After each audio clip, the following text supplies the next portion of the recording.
Assalamualaikum warahmatullahi wabarakatuh. Om Swastiastu, Shalom, Nama Budaya, Salam Kebajikan, Salam Sejahtera bagi kita semua. Perkenalkan, nama saya Yura Karlinda Wiyasa Putri, SE MSI. Saya merupakan dosen Prodi Akuntansi, Fakultas Ekonomi dan Bisnis, Universitas Bahasa Saraswati Denpasar. Saya mengabdi menjadi seorang dosen di Prodi Akuntansi Fakultas Ekonomi dan Bisnis, Universitas Bahasa Saraswati Denpasar sejak tahun 2019. Selama menjadi seorang dosen, saya diberikan kesempatan mengajar beberapa mata kuliah, di antaranya pengantar akuntansi 1, pengantar akuntansi 2, akuntansi biaya, akuntansi manajemen, teori akuntansi, dan analisis laporan keuangan. Pada kesempatan kali ini, izinkan saya menyampaikan pernyataan diri dosen dalam unjuk kerja Tridharma Perguruan Tinggi bidang pengajaran dalam rangka sertifikasi dosen tahun 2024. Adapun mata kuliah pokok yang saya ampu yaitu mata kuliah teori akuntansi dengan status mata kuliah yaitu wajib dengan jumlah SKS sebanyak 3 SKS dengan sebelumnya harus lulus mata kuliah prasyarat akuntansi keuangan lanjutan dan sistem informasi akuntansi. Untuk mata kuliah teori akuntansi ini dapat diambil pada semester genap oleh mahasiswa angkatan semester 4. Nah, di sini dalam mengajar teori akuntansi, saya menggunakan pendekatan DIA, yaitu delivery, bagaimana saya menyampaikan materi secara efektif melalui kuliah tatap muka sesuai dengan RPS untuk memberikan pemahaman mendalam mengenai teori akuntansi. Kemudian interaction atau interaksi, itu bagaimana saya dapat berinteraksi dengan mahasiswa selama perkuliahan berlangsung melalui diskusi kelas yang dapat melibatkan mahasiswa sebagai peserta didik. Dan yang terakhir, asesmen atau penilaian, yaitu dilakukan dengan memberikan tes, tugas individu dan kelompok, serta penilaian berbasis kinerja untuk dapat mengevaluasi pemahaman mahasiswa. Nah, pendekatan ini saya gunakan untuk dapat memastikan bahwa mahasiswa itu tidak hanya menerima informasi secara pasif, tetapi juga dapat berpartisipasi aktif di dalam proses pembelajaran dan dievaluasi secara menyeluruh. Baiklah, untuk deskripsi dari mata kuliah teori akuntansi di sini.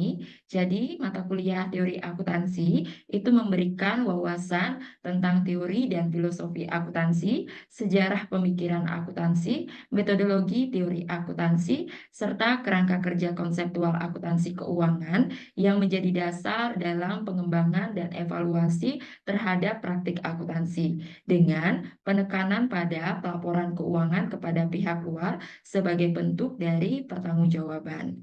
Nah, mempelajari teori akuntansi ini sangat penting karena dapat memberikan dasar konseptual yang diperlukan untuk memahami, menerapkan, dan mengembangkan praktik akuntansi yang baik.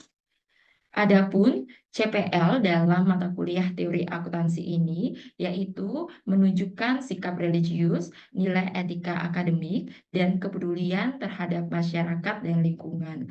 Kemudian, menguasai konsep teoritis terkait kerangka dasar penyajian dan penyusunan dari laporan keuangan, kebijakan dan prinsip-prinsip akuntansi, pengakuan, pengukuran, penyajian, dan pengungkapan dari elemen-elemen dalam laporan keuangan, serta pendekatan metodologi riset akuntansi, definisi teori, perumusan teori, dan pengujian teori, serta hubungan teori dan praktik akuntansi, dan sejarah dari perkembangan akuntansi. Mampu mengambil keputusan secara tepat dalam penyelesaian masalah di bidangnya dan bertanggung jawab atas pencapaian hasil kerja evaluasi diri terhadap kelompok kerja serta mampu mendokumentasikan data untuk kesahihan dan mencegah terjadinya plagiasi. Dan mampu secara mandiri menganalisis artikel penelitian akuntansi sebagai acuan dari penyusunan tugas akhir atau skripsi mahasiswa. Nah, di sini untuk CPMK dari teori akuntansi, yang pertama menunjukkan sikap religius, nilai etika akademik, dan kepedulian terhadap masyarakat dan lingkungan. CPMK yang kedua menguasai teori akuntansi serta hubungannya dengan praktik akuntansi. CPMK yang ketiga itu mampu mengambil keputusan secara tepat dalam penyelesaian masalah konseptual akuntansi. CPMK yang keempat itu mampu secara mandiri memanfaatkan konsep-konsep serta teori-teori akuntansi dalam penyusunan tugas akhir. Kemudian, dalam mata kuliah teori akuntansi, ada pun sub CPMK yang dibahas. Sub CPMK yang pertama mampu menjelaskan dasar metodologi dan pendekatan riset akuntansi. Sub CPMK yang kedua itu mampu menjelaskan konsep teori, perumusan teori, dan pengujian teori. Sub CPMK yang ketiga itu mampu menjelaskan hubungan teori dan praktik akuntansi, klasifikasi perumusan dari teori akuntansi. Sub CPMK yang keempat mampu menjelaskan sejarah perkembangan akuntansi, aspek lembaga, dan penyusunan standar akuntansi di Amerika. Sub CPMK yang kelima itu mampu menjelaskan sejarah perkembangan akuntansi, aspek lembaga, dan penyusunan standar akuntansi di Indonesia. Sub CPMK keenam itu mampu menjelaskan kerangka konseptual sebagai landasan dasar penyusunan standar akuntansi dan arti penting dari standar akuntansi. Sub CPMK yang ketujuh mampu menjelaskan arti penting dari standar akuntansi. Kemudian dari sub CPMK ke-8 sampai dengan sub CPMK ke-12 itu mampu menjelaskan karakteristik dan konsep pengakuan dan pengukuran komponen neraca dan laba rugi. Nah, di sini untuk sub CPMK ke-8 terkait aktiva, sub CPMK yang ke-9 terkait hutang dan ekuitas, sub CPMK yang ke-10 terkait dengan revenue, sub CPMK yang ke-11 itu terkait dengan cost atau expense, kemudian sub CPMK yang ke-12 itu terkait dengan income.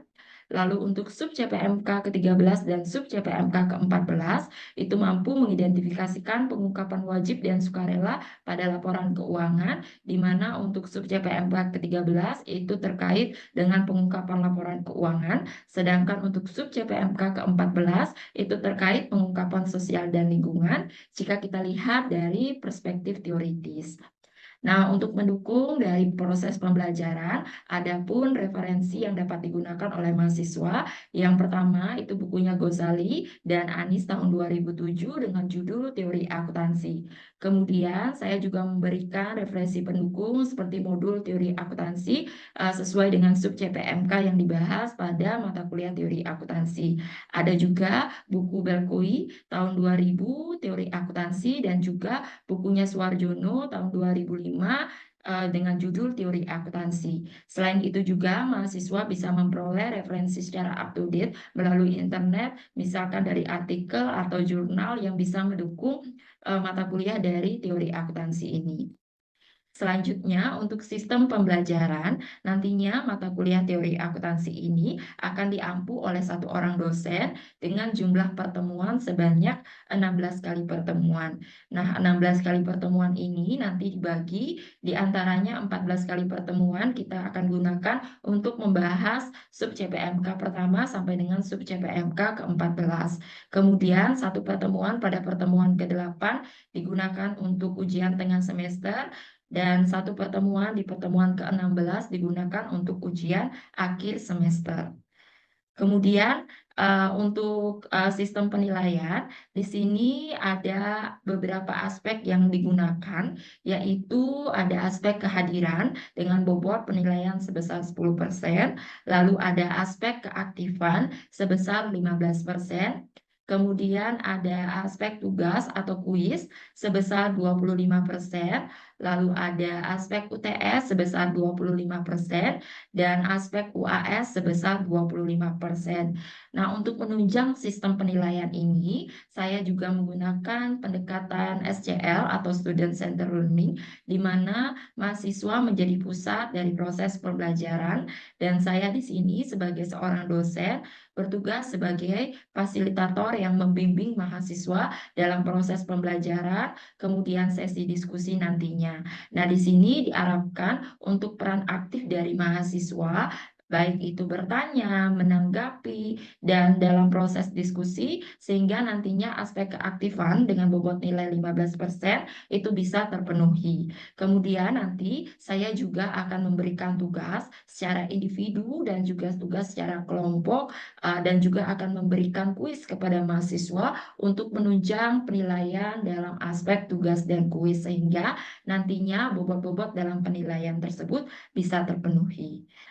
Baiklah, untuk selanjutnya, silakan menyaksikan video pembelajaran yang membahas materi terkait dengan sub-CPMK ke-14, pengungkapan sosial dan lingkungan jika dilihat dari perspektif teoritis. Selamat menyaksikan, terima kasih. Selamat pagi semuanya. Selamat pagi. Apa kabar hari ini? Baik. Ya, mudah-mudahan semua dalam keadaan yang sehat dan penuh semangat ya untuk melaksanakan perkuliahan hari ini dengan lancar ya. Jadi hari ini itu merupakan pertemuan kita yang terakhir di mata kuliah teori akuntansi. Di pertemuan kita yang terakhir ini itu kita akan membahas terkait dengan pengungkapan sosial dan lingkungan jika dilihat dari perspektif teoritis ya.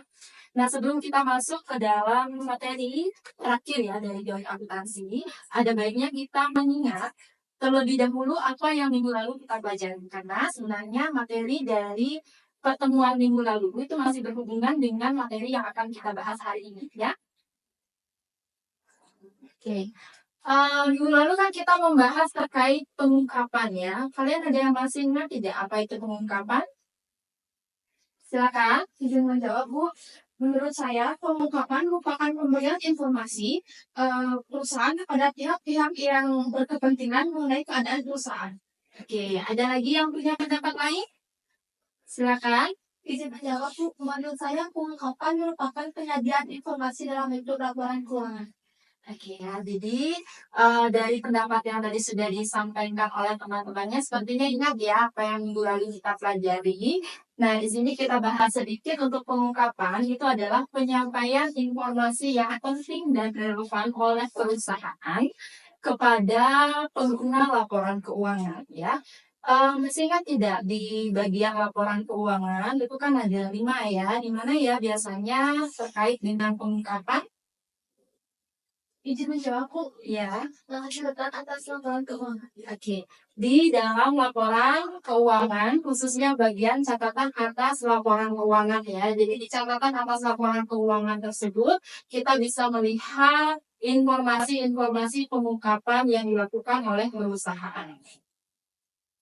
Oke, selanjutnya kita bahas terkait dengan jenis pengungkapan ya. Jadi jenis pengungkapan itu kan ada 2, yaitu pengungkapan wajib dan juga pengungkapan sukarela.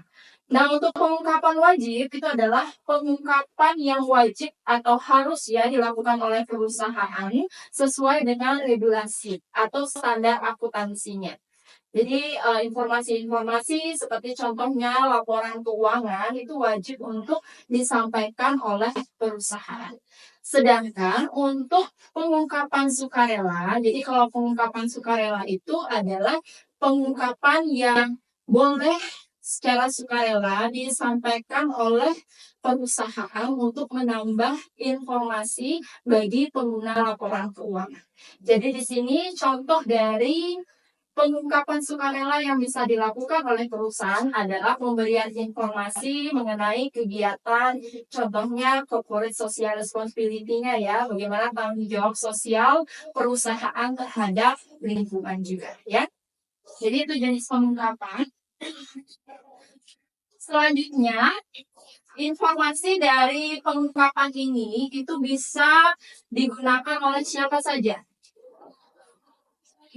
Jadi bisa digunakan oleh pemangku kepentingan ya. Ada yang masih ingat tidak siapa saja yang menjadi pemangku kepentingan? Ya, silakan. Pemangku kepentingan yaitu investor, kreditur, dan juga pemerintah. Oke, ya. Jadi selain tadi siapa? Investor, kreditur, dan juga pemerintah. Ada pemangku kepentingan juga seperti misalkan masyarakat, kemudian karyawan, pelanggan, pemasok itu juga merupakan pemangku kepentingan bagi perusahaan ya. Oke, sekarang itu untuk mengingat kembali apa yang kita pelajari minggu lalu. Sekarang kita masuk ke bab 14 atau bab terakhir terkait dengan teori akuntansi, yaitu pengungkapan sosial dan lingkungan perspektif teoritis ya. Jadi ada 3 submateri yang akan kita bahas. Yang pertama itu adalah perkembangan praktik pengungkapan sosial dan lingkungan. Kemudian alasan yang mendasari pengungkapan sosial dan lingkungan. Dan yang terakhir itu adalah teori yang mendasari dari pengungkapan sosial dan lingkungan ya. Kita masuk ke materi yang pertama ya. Jadi perkembangan praktek pengungkapan sosial dan lingkungan. Jadi di sini kita jelaskan dulu untuk pengungkapan sosial dan lingkungan itu adalah pengungkapan yang dilakukan oleh perusahaan terkait dengan informasi-informasi yang dibutuhkan oleh pemangku kepentingan berkenaan dengan kegiatan sosial dan lingkungan yang dilakukan oleh perusahaan. Kalau kita lihat dari sejarah, ya dari sejarah perkembangan pengungkapan sosial dan lingkungan, itu kita bagi menjadi 3 tahap ya. Pertama di tahun 1970-an, itu mulai muncul kesadaran terhadap pentingnya pengungkapan sosial dan lingkungan. Jadi ada beberapa perusahaan yang sudah mulai untuk memberikan informasi terkait dengan kegiatan sosial dan lingkungan yang sudah dilakukan oleh perusahaan. Jadi ada beberapa yang sudah ya. Kemudian masuk ke tahun 1980 sampai dengan 1990-an, itu udah dirasakan penting ya bahwa pengungkapan informasi terkait dengan kegiatan sosial dan lingkungan bisa dilakukan oleh perusahaan dan ada perkembangan terkait dengan standar yang mengaturnya. Jadi pada tahun tersebut itu sudah ada pengembangan standar seperti Global Reporting Initiative pada akhir tahun 1990-an ya. Kemudian kita lihat sekarang kita masuk ke tahun 2000-an hingga saat ini ya. Kalau kita lihat ini ada peningkatan dari kepercayaan bahwa pengungkapan sosial dan lingkungan itu menjadi bagian integral atau penting bagi laporan keuangan karena informasi-informasi yang digunakan itu bisa menjadi nilai tambah bagi perusahaan ya. Dan di sini sudah banyak perusahaan-perusahaan besar yang sudah melakukan pengungkapan sosial dan lingkungan. Contohnya perusahaan-perusahaan yang terdaftar di Bursa Efek Indonesia. Nah, di sini juga perusahaan-perusahaan tersebut sudah mulai mengadopsi standar-standar internasional seperti yang tadi, ya, Global Reporting dan juga Sustainable Accounting Standard Board, ya. Jadi itu sudah diadopsi. Sebenarnya untuk definisi tunggal dari pengungkapan sosial dan lingkungan itu belum ada definisi yang pasti ya, tetapi hal ini berakibat terkait dengan adanya pandangan yang berbeda terkait dengan apa saja informasi yang harus disampaikan, kemudian tujuannya apa, dan lain sebagainya. Ini adalah imbas dari belum adanya definisi tunggal terkait dengan pengungkapan sosial dan lingkungan. Oke. Sekarang kita masuk ke subbab yang kedua ya. Jadi di subbab kedua ini itu kita membahas terkait dengan alasan pengungkapan sosial dan lingkungan. Jadi di sini Degan tahun 2002 itu mengungkapkan beberapa alasan yang menjadi dasar pengungkapan sosial dan lingkungan ya. Jadi yang pertama itu adalah keinginan untuk mematuhi persyaratan yang ada dalam undang-undang. Jadi tekanan regulasi saat ini sudah membuat beberapa perusahaan itu seharusnya lebih peka terhadap pengungkapan sosial dan lingkungan yang dilakukan oleh perusahaan. Karena kita tahu bahwa sekarang dunia itu sudah lebih peduli terhadap kelestarian lingkungannya. Jadi itu adalah alasan yang pertama. Kemudian pertimbangan rasionalitas ekonominya. Lalu ada keyakinan dalam proses akuntabilitas untuk melaporkan dan juga keinginan untuk mematuhi persyaratan peminjaman. Jadi di sini ada beberapa kreditur juga yang mensyaratkan informasi pengungkapan sosial dan lingkungan ini menjadi syarat untuk mencairkan kreditnya. Karena di sini ternyata ada hubungan antara keberlanjutan usaha ya dengan pengungkapan sosial dan lingkungan. Karena dianggap untuk perusahaan-perusahaan yang sudah mampu melaksanakan kegiatan sosial dan juga perhatikan lingkungan itu biasanya memiliki kestabilan keuangan yang lebih baik ya. Jadi mendapat kepercayaan dari kreditur. Lalu untuk mematuhi harapan dan tuntutan dari masyarakat. Jadi kita sadar ya kalau kita misalkan berada di dekat perusahaan yang besar itu pasti kita memiliki harapan terkait dengan tindak lanjut dari perusahaan ini. Apakah bisa menyerap ya tenaga kerja lebih banyak di lingkungan sekitar dan juga pengelolaan limbahnya supaya tidak mengganggu lingkungan sekitar. Lalu juga sebagai konsekuensi dari ancaman terhadap legitimasi perusahaan, kemudian ada untuk memanage kelompok stakeholder yang powerful. Lalu ada untuk menarik dana investasi ya, biasanya lebih terbuka di pasar modal.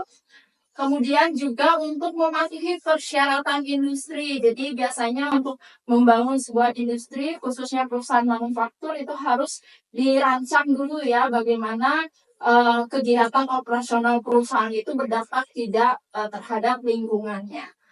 Lalu untuk memenangkan penghargaan pelaporan tertentu. Karena terkadang ada penghargaan-penghargaan yang diberikan oleh asosiasi untuk perusahaan-perusahaan yang benar-benar melakukan pengungkapan sosial dan lingkungan secara baik ya atau yang terbaik. Sehingga itu juga bisa meningkatkan nilai perusahaan atau citra perusahaan.